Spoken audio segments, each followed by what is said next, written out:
माँ की दिल को छूने वाली कहानी। मेरी माँ एक छोटी सी दुकान चलाती थी। उससे भी हम जो कुछ भी कमाई होती थी उससे हमारा गुजारा चलता था। मेरी माँ की एक आँख नहीं होने की वजह से मैं उनसे द्वेष करता था क्योंकि जब वो मेरे स्कूल में आती थी मेरे दोस्त मुझे चिढ़ाते थे कि तुम्हारी माँ की एक आँख नहीं है। मेरी यही इच्छा थी कि मेरी माँ मेरी निजी दुनिया से दूर रहे। इसलिए एक दिन गुस्से में मैंने कहा, माँ तुम्हारी एक आँख ना होने की वजह से मेरे दोस्त मुझे चिढ़ाते हैं, तुम मर क्यों नहीं जाती। उस समय मुझे थोड़ा बुरा महसूस होने लगा था, लेकिन दूसरी ओर मैं खुश भी था क्योंकि हर समय मैं जो कहना चाहता था वो मैंने आज कहा था। लेकिन ये सब सुनने के बाद मेरी माँ ने कुछ नहीं कहा और मुझे भी नहीं लगता कि उनको कुछ बुरा लगा होगा। मैं इस गरीबी से और मेरी माँ से दूर कहीं जाना चाहता था। तभी से मैंने बहुत पढ़ाई की, अपनी माँ को भी छोड़ दिया और पढ़ने के लिए दूसरे शहर आ गया और उसने मुझे विद्यालय में भी रख लिया। इसके कुछ साल बाद मैंने वही शादी कर ली।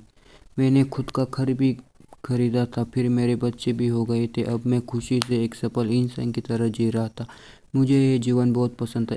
दिन ब दिन खुशी बढ़ती ही जा रही थी। लेकिन एक दिन अचानक मेरी माँ को मैंने अपने दरवाजे पर देखा। तब सभी मुझसे पूछने लगे कि यह कौन है। तो मुझे कहना पड़ा कि यह मेरी माँ है। तब मुझे ऐसा लगा जैसे सभी मेरी खुशियाँ आकाश से नीचे गिर गई हो। मेरी माँ की एक आँख न होने के कारण मेरी छोटी बेटी भाग रही थी। तभी मैंने भी मेरी माँ को से पूछा, कौन हो तुम। मैं नहीं जानता। तुम्हारी हिम्मत कैसे हुई मेरे घर पर आने की। बेटी को डराने की। यहाँ से चले जाओ।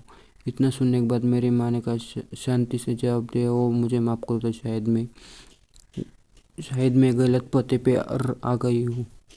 और वह से चली गई। मैं भगवान का धन्यवाद किया कि उन्होंने मुझे नहीं पहचाना। अब मैं शांत महसूस कर रहा था और मैंने आपसे कहा कि अब मैं अपने पुराने जीवन के बारे में पोस्ट ऑफिस भी नहीं चाहता।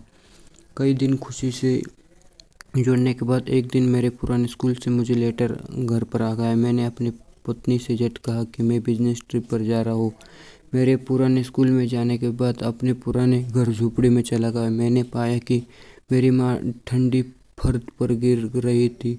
यह सब देखने के बाद भी मेरे आंखों में आंसू नहीं आया। छपाई का एक टुकड़ा था, शायद वह मेरे लिए पत्र ही था।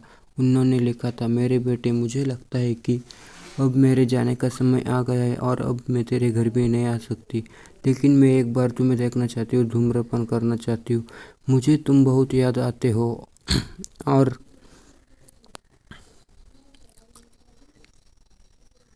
और जब मैंने सुना कि तुम या अपने पुराने स्कूल किसी काम से आ रहे तो मुझे काफ़ी खुशी हुई। लेकिन मैंने निश्चय किया कि एक आँख होने की वजह से मैं तुम्हारे लिए स्कूल नहीं जाऊंगी और मैं नहीं चाहती थी कि मुझे देखकर तुम्हारा अंत तक हो। तुम्हारी याद की जब तुम बहुत छोटे थे तब आकर्षण एक एक्सीडेंट हुआ था और अपनी एक आँख खो दी थी। एक माँ होने की वजह से मैं हाँ एक आँख बड़ा होता नहीं देख सकती तो मैंने फिर अपनी एक आँख दे दी और आज मुझे गर्व है कि मेरा बेटा इस दुनिया पर देख सकता है।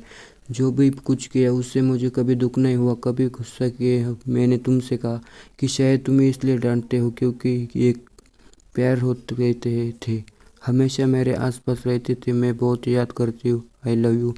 मेरे लिए तुम ही मेरी दुनिया हो। ये सब पढ़कर मुझे लगा कि मैंने उस इंसान से द्वेष किया जो पूरा पूरा जीवन मेरे लिए जिया था और अपनी माँ के लिए मैं रो रहा था। अब मुझसे अपनी सबसे बड़ी गलती का अपमान किया गया था।